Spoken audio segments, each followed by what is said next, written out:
Azril Hermansyah ngaku ogah ikuti jejak Krisdayanti nikah muda. Azril Hermansyah enggan mengikuti jejak orang tuanya Krisdayanti dan Anang Hermansyah yang nikah muda.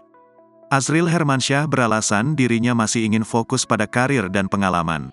Diketahui, Azril Hermansyah sudah lebih dari 2 tahun menjalani hubungan asmara dengan Sarah Menzel.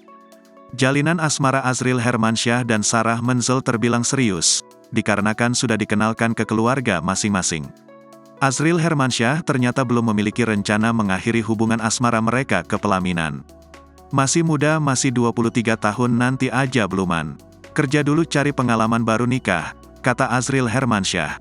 Azril menegaskan dirinya tak mau mengikuti jejak sang ibu, Krisdayanti, untuk menikah muda agar nantinya, usianya tak jauh dengan sang anak jika sudah besar.